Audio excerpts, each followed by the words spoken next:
Welcome to Sacrilegious Discourse. For this is what the Sovereign Lord says. Why do you need prophets to tell people who you are and what you want? If you can justify everything that the God of the Bible has done, then you can justify any of your behavior. A lot of this mentality is trickling into what is now mainstream right-wing Christianity. I am capable of empathy greater than this God of the Bible. This is a Bible that they tell kids. This is the good Lord. This is the good book.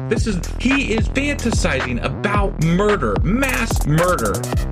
Head over to sacrilegiousdiscourse.com right now to find out how to leave us a review or support us on Patreon.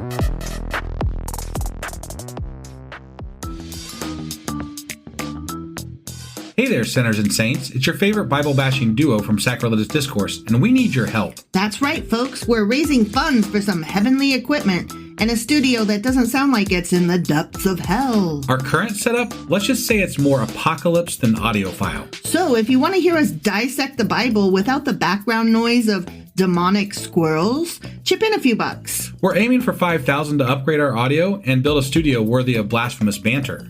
Donate today and help us spread the good word of atheism. You can find a link right on our homepage, sacrilegiousdiscourse.com. Every dollar counts. Even if it's from your collection plate.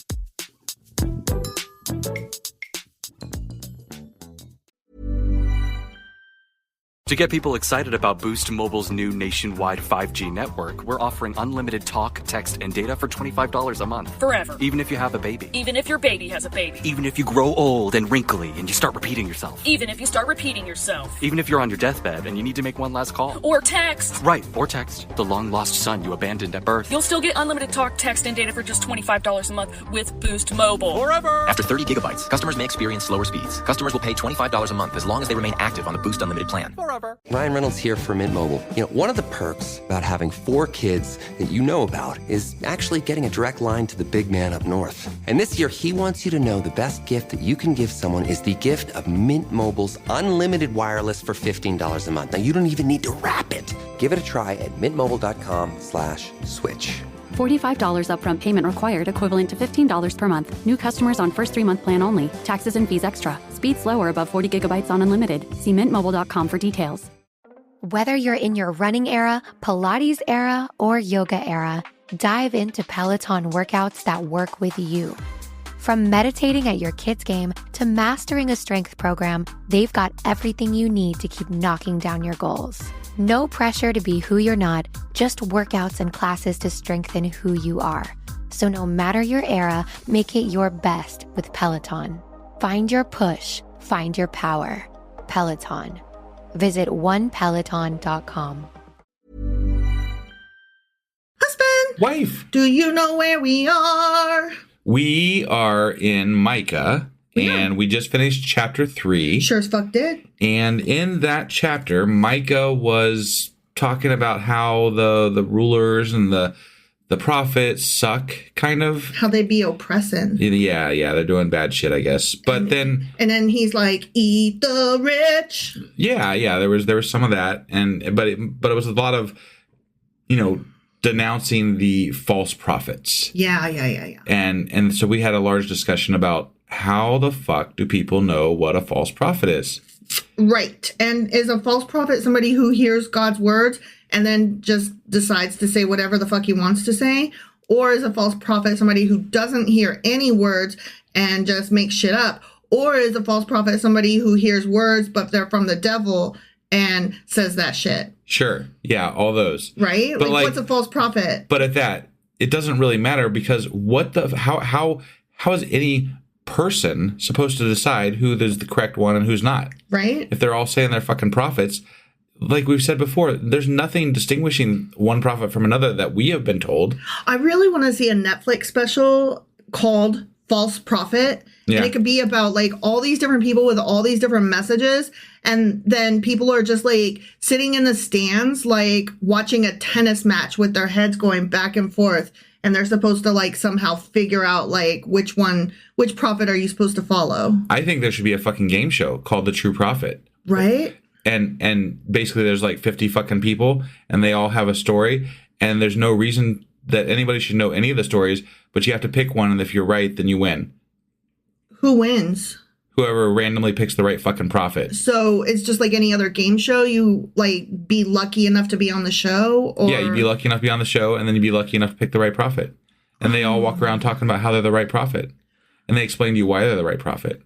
So it's kind of like that game, like Werewolves and I don't know, whatever it's called, where somebody. Sure. Yeah, actually, that'd be a good way right?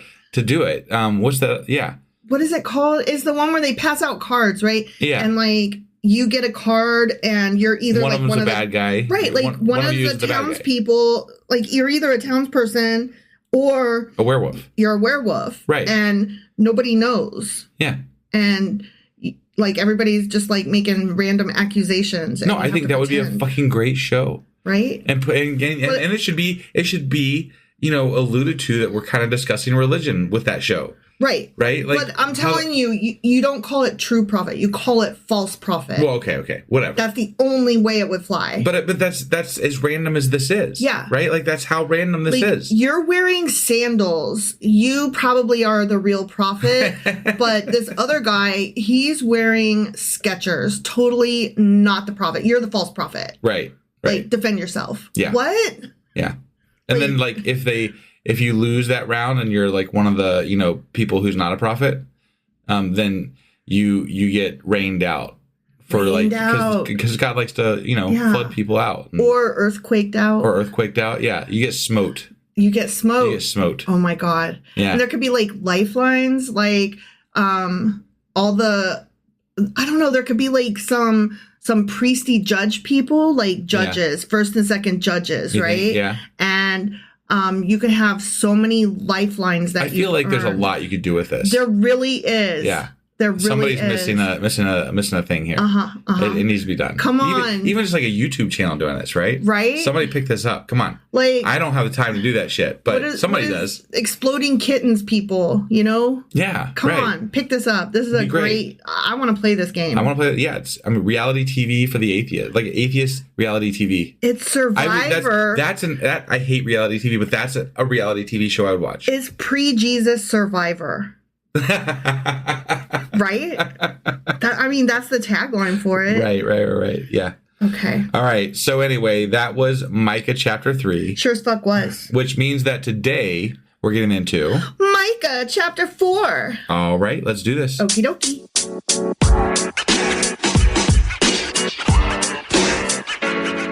All right, we are about to jump into Micah chapter 4, but before we do that, I have something to say. Okay. So Micah only has 7 chapters. If I had said this right at the beginning, I would have said we were less than halfway through Micah. If I said this at the end, then we'd be over halfway through Micah. But because we're right in the middle of chapter 4, we are exactly halfway through Micah. Technically, right here. Right at the beginning of chapter 4. No, we're halfway through Micah. Fuck off. Because we did our intro and recording. Sure. And if you listened this far, you're going to listen to the rest. Actually, 3.5 would have been halfway, wouldn't it?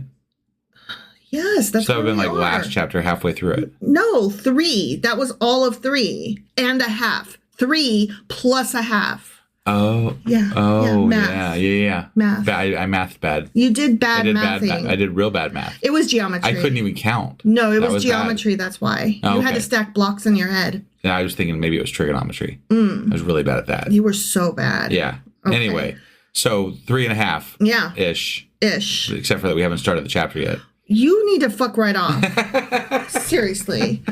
All right. So ready? I'm ready. In the last days, the mountain of the Lord's temple will be established as the highest of the mountains. In the last days.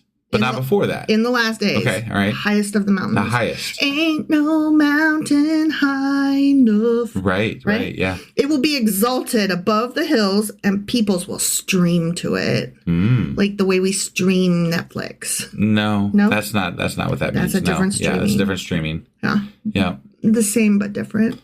Not even the same. Nope, it is. Just completely different. I think it's the same. No. I'm going to disagree with you here. To stream Netflix. People streamed to that stupid fucking fight on that Netflix was terrible. that didn't stream. I'm going to take some of that class action lawsuit just because that was so fucking terrible. Right? Who was it? That Jake Logan Paul boy? Mike Tyson? And Mike Tyson. Yeah.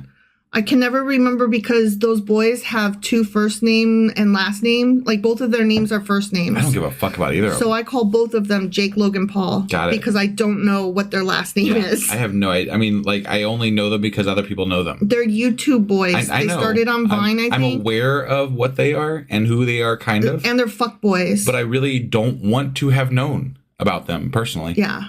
Yeah.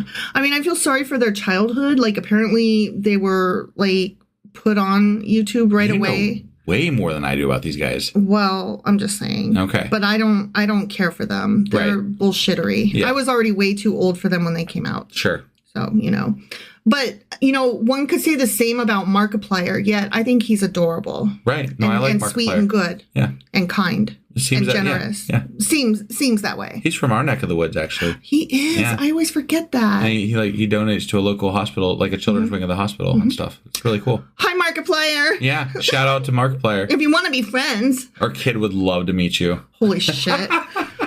That would be hilarious. Maybe he secretly listens to our podcast. I mean, you never know. You never know. He might be a closet atheist. He would never admit it. We would never say it. He'd have to care enough. We would never tell Markiplier. I promise. No, you can reach out to us and we'll never tell. And we would just take you out to lunch. But you're richer than us, so we'd all go Dutch. But also thank you for donating to the local hospital. Right. So and all really the other good things you do. Yeah. You're a good guy. Also, one of my friends at work saw him at Guitar Center. Oh, really? Yeah. Yeah. Was he decent in public? I don't think he had the nerve to go up and say hi. Oh. So yeah, I don't know. I would say hi. I would be like, "Hello, Markiplier, young man." I'm older than him, so I feel like I just be like, "What's up, Markiplier?" Right.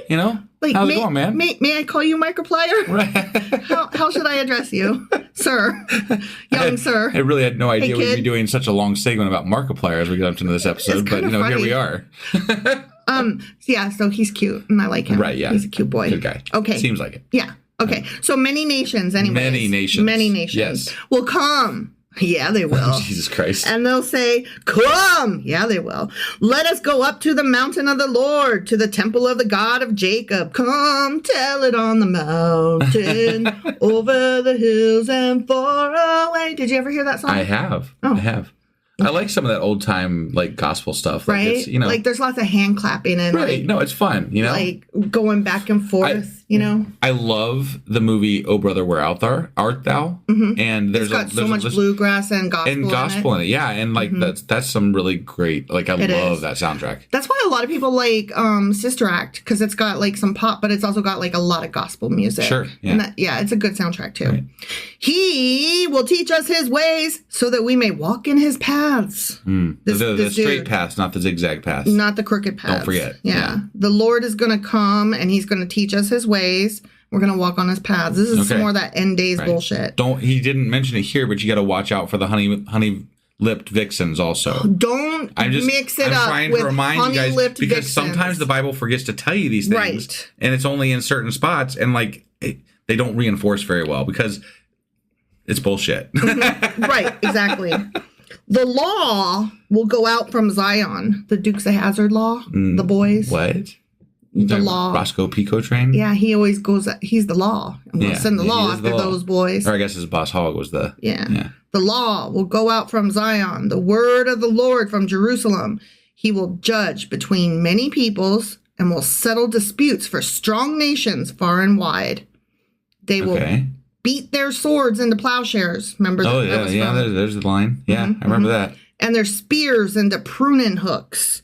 Nation will not take up sword against nation. Oh, it's so sweet. It's cute. They're going to do peace. It sounds that way. It sounds like he's saying God's going to help them do this peace. Nor will they train for war anymore. Yeah, once that new God nation comes at the end days. We're still waiting for that. We have to wait for the end days before we can have peace. A lot of people put this they claim that the prophecy or whatever happened comes true in the Babylonian Exile. Mm-hmm.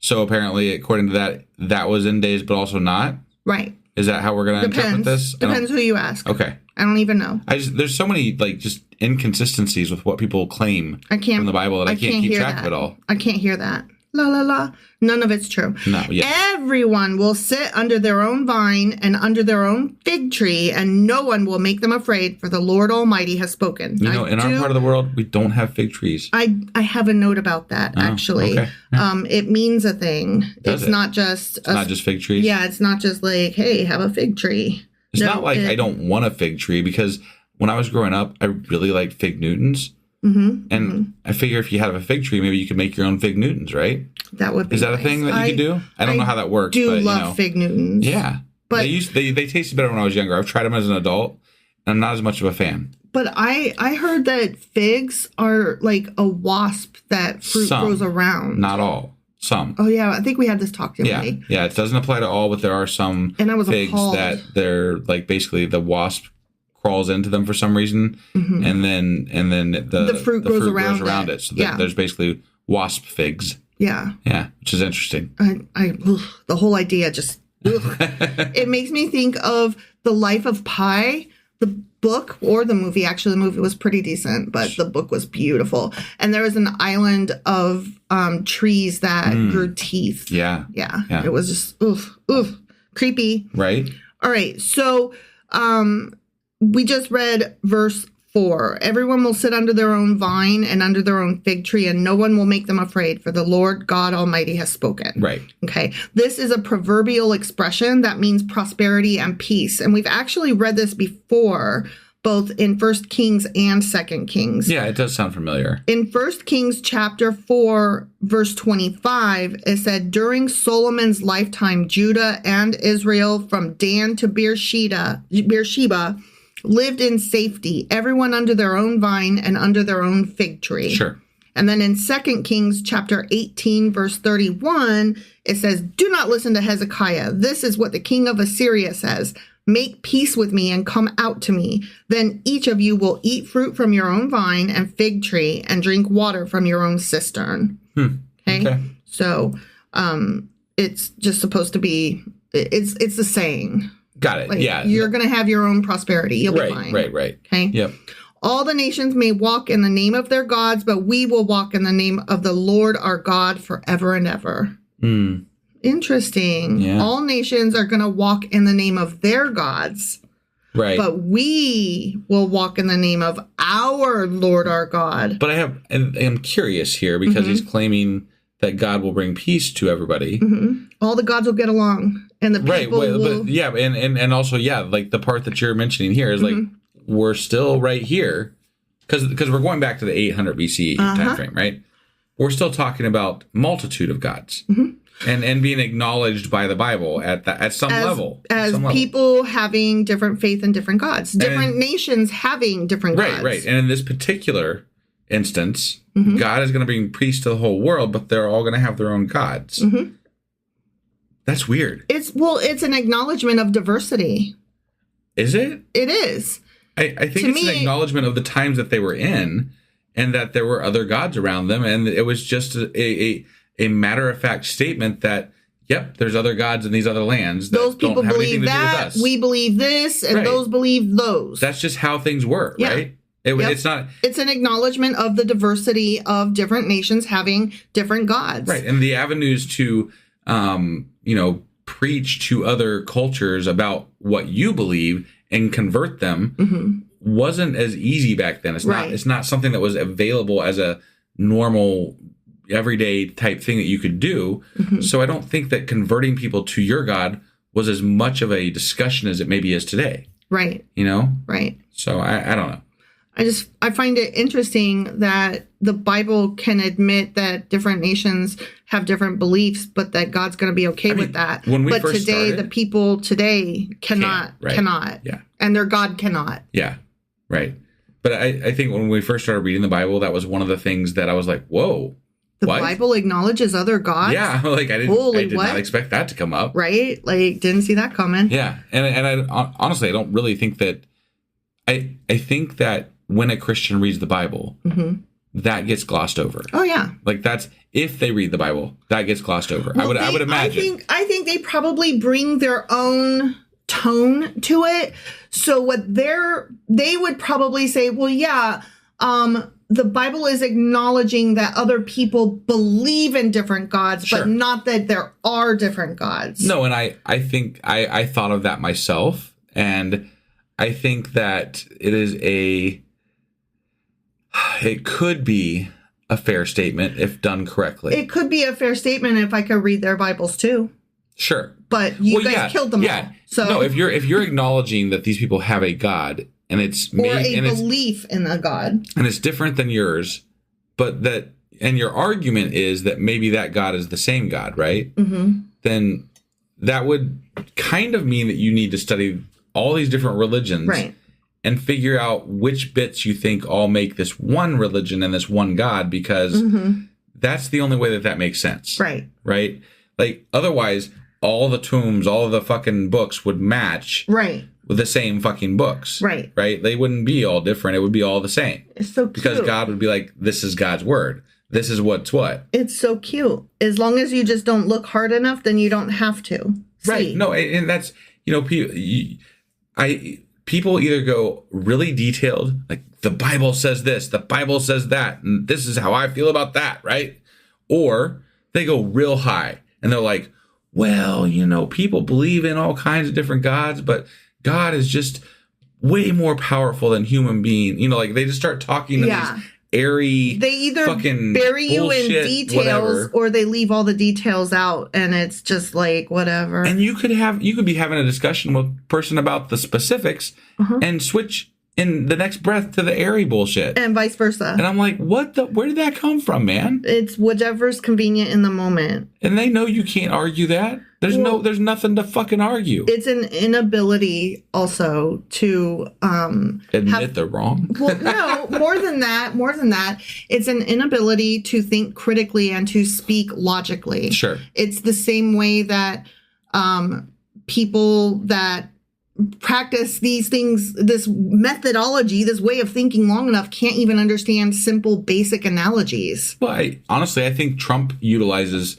the mentality that a lot of Christian apologists use, and that's to double down on your fucking explanations and your beliefs, right? And stupidity. Right, but you're never wrong. Right. Right? You can't, and the Bible, the way that it's built and the way that people are indoctrinated allows into it, they can't be wrong, because if they're wrong, they have to admit that God might be wrong. Yeah, or that their interpretation, or that page, or that the Bible, or any number of things. Right. Your church, your pastor. I really feel like this is why the MAGA crowd meshes with the Christian crowd a little bit. Yeah. Because there is this same mentality of we're never wrong. And as long as you just never admit you're wrong, you're good. I just think it's really cute that he's making money off of them by selling them their own fucking book. Oh, that was the most hilarious thing I ever fucking... When Trump started selling a Trump Bible, I was like, you have to be...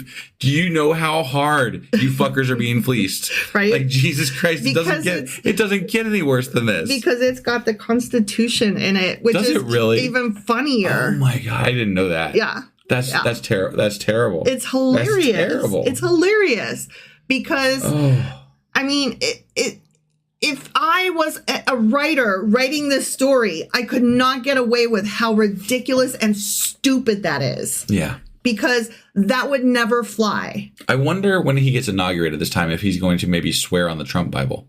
Probably. You think? Oh, probably. I'm very curious about that, actually. I have no doubt. Yeah. And then we'll find out shortly after that whether we still have a democracy or not.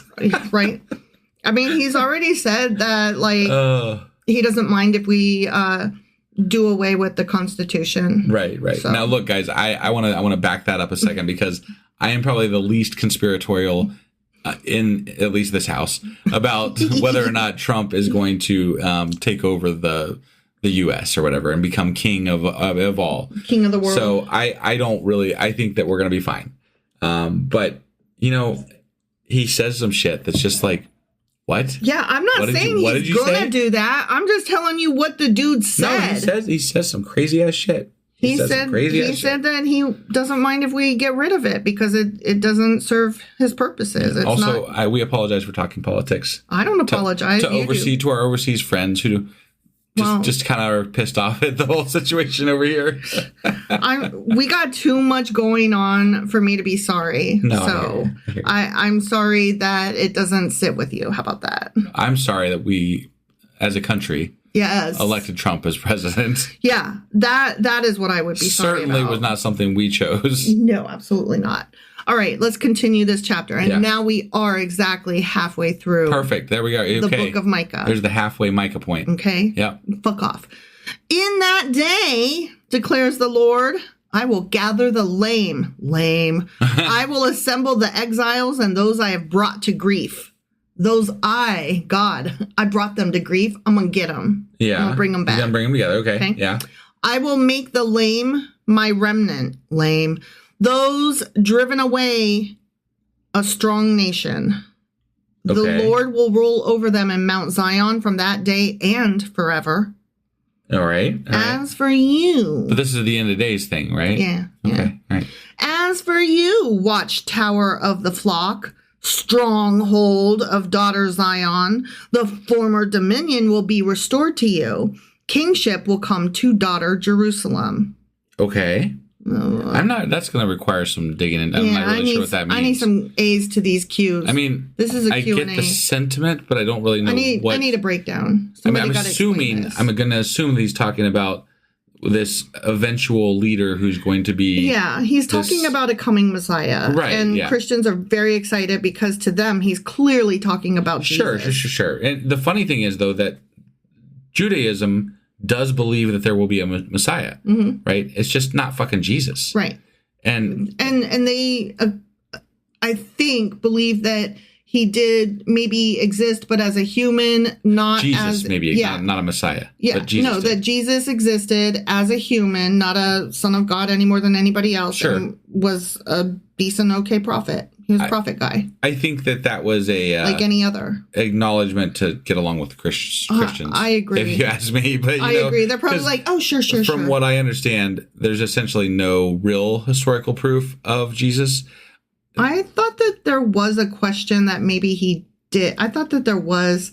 There certainly isn't any consensus as to who exactly Jesus is. Yeah. Right. There's a lot of consensus about that there probably was a Jesus figure. Right. That is described in the Bible. There was a dude walking around. There was a prophet guy walking around. But to point at what that means and who he is. Right. And ascribe magic to it. That's a whole different story because like none of the early accounts of Jesus really match up the way they should. There's a lot of inconsistencies with regard to how Jesus is described and who, because they have to make him match. Let's not forget Roman history too. Sure. But they also have to make him match the prophecies if they want him to be, the Jesus. The Jesus. Right. So even if there was a story originally about this person, it's been twisted to fit the fucking prophecies. Right. So it's like, okay, are we talking about human Jesus or like Jesus actual? Right. Yeah. And then people throw in things like the Shroud of Turin, and it's just there's so much shroud. Well, it's the Shroud of Turin is one of those things that comes up in so many conversations, and it's been debunked over and over and over again. And but now there are crying statues, the weeping statues. That was actually proven wrong too. I know it was rust. All right. Yeah.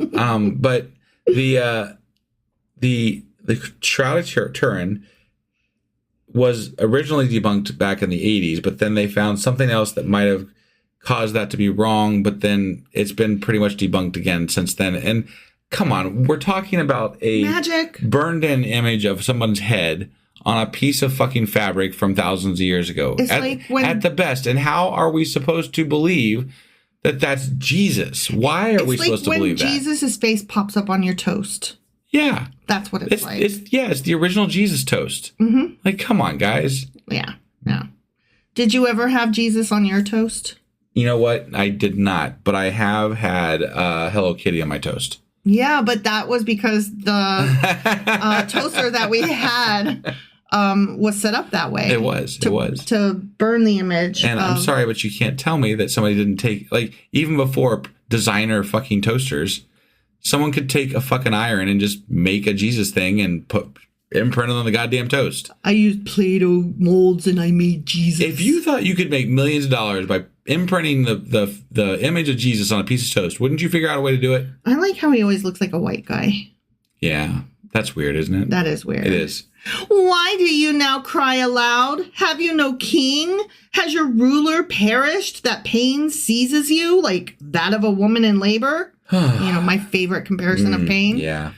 Writhe in agony, daughter Zion, like a woman in labor. For now you must leave the city to camp in the open field. I thought we was just talking about bringing back the remnant. Yeah, but now he's like, now we're killing people and they're writhing in pain? I don't know. Okay. I forgot to pay attention and care. Losing track here of what's going on because it seems all over the place. I'm going to have to do some Q&A on this. Yeah. I don't know what's happening. Right.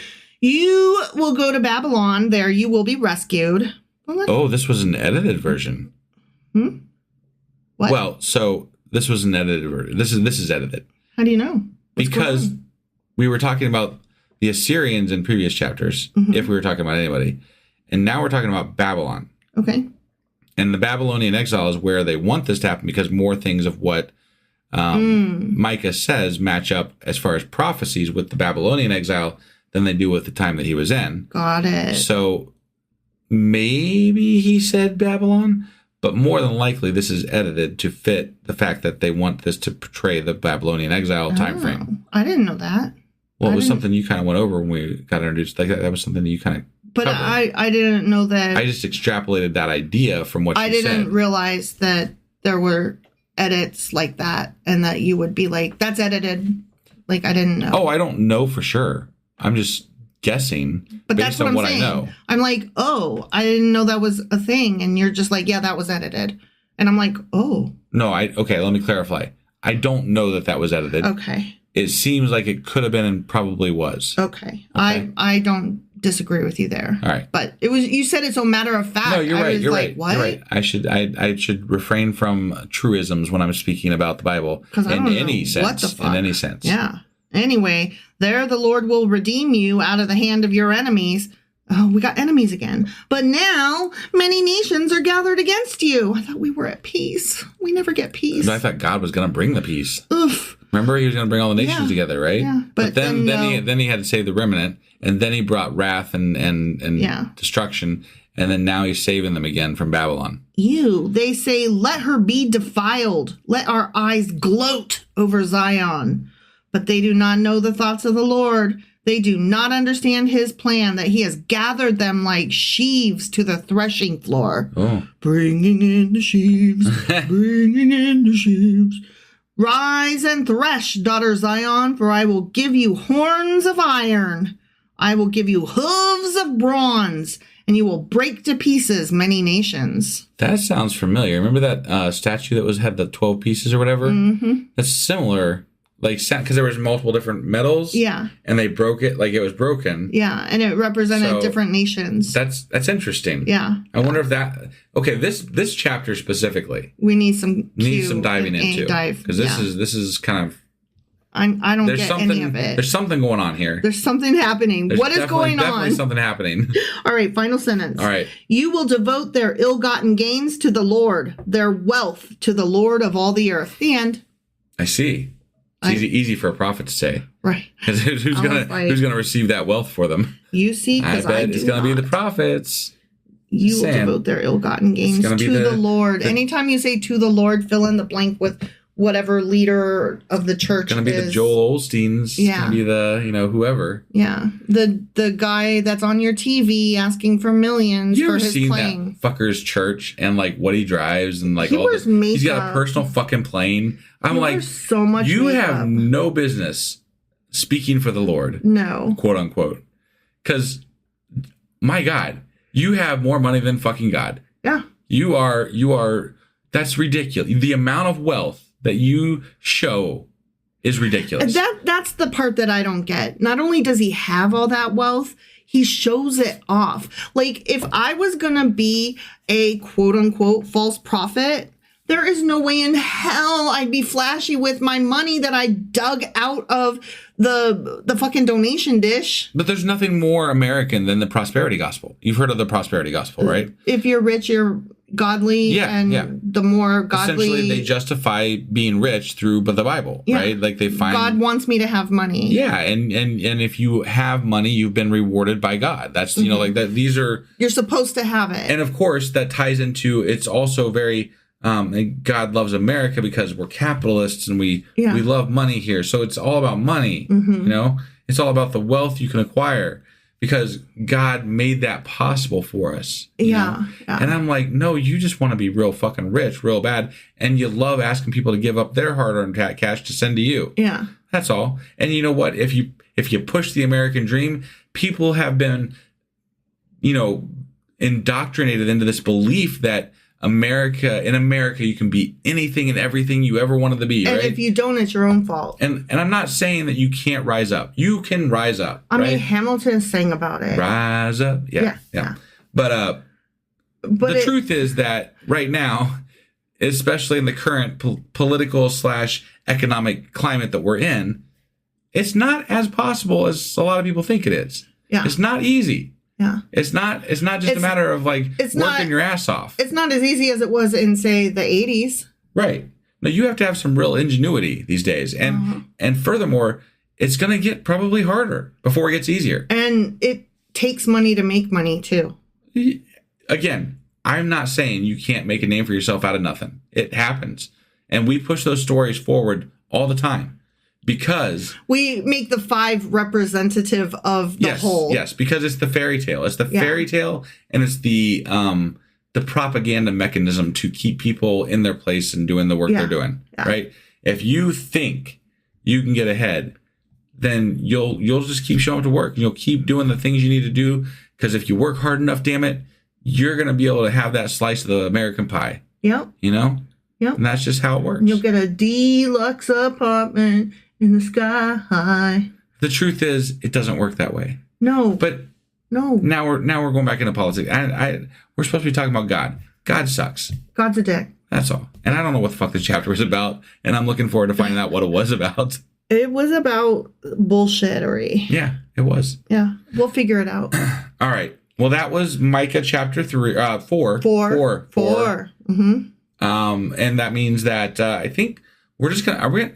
We haven't really discussed this. Are we going to finish the book before we do our weekly wrap up and all that kind of stuff? Or are we going to break it into sections? Let's do 2 Q&As. So let's let our next episode be a Q&A over chapters 1 through 4. I like that. And then let's have chapters 5, 6, and 7. We'll have a Q&A / wrap up of the book. Got it. Okay. How's that sound? I think that sounds good, and especially since there's so many questions about the specific chapter 4. Yeah. So that sounds like a good plan to me. Okay. So that being said, I guess we will be back tomorrow with a Q&A. Over chapters 1 through 4 of Micah. Perfect. All right. We'll see you guys then. Bye.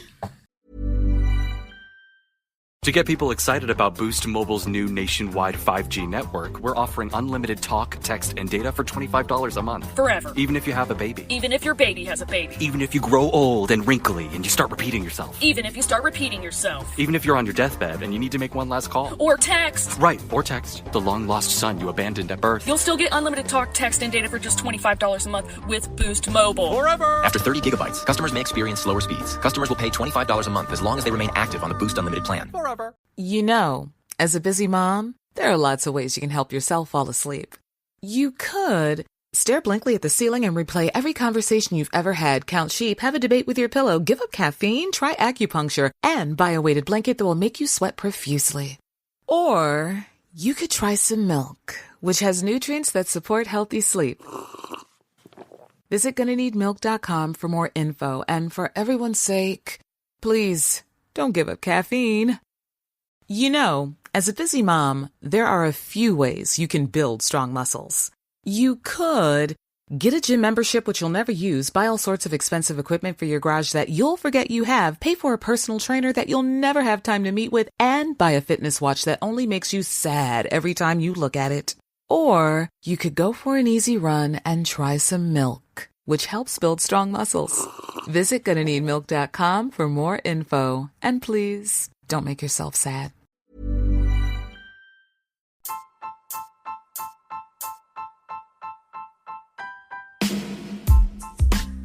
Hey, wife, I guess that's the end?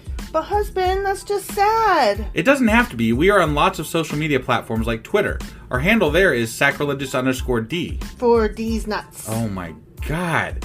Stop doing that. Anyway, we're also on Facebook, Instagram, and Pinterest. There's a link to all of our social media sites at our website.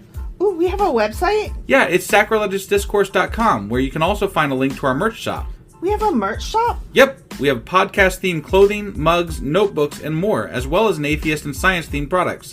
Wow, our fans should really go check that out right now. Definitely. They can get in touch with us by sending an email to sacrilegiousdiscourse@gmail.com. But before they do that, we could really use some help. Oh yeah? With what? Well, it's not free running the podcast, and we need some financial support in order to get better equipment, which will free up time so we can concentrate on our podcast and our fans. Okay, so what should they do? Head over to patreon.com/sacrilegious discourse and sign up as a contributor on our podcast. Supporters there receive additional bi-weekly episodes that we record just for our Patreon members for as little as $2 a month. Also, we'd really appreciate it if you would like and subscribe on whatever platform you're using. And Apple Podcast reviews help us out tremendously. Like and subscribe. Leave an Apple review. Join us on Twitter. Support us on Patreon. That's a lot of instructions. Don't forget to say thanks. Thanks. Okay, bye.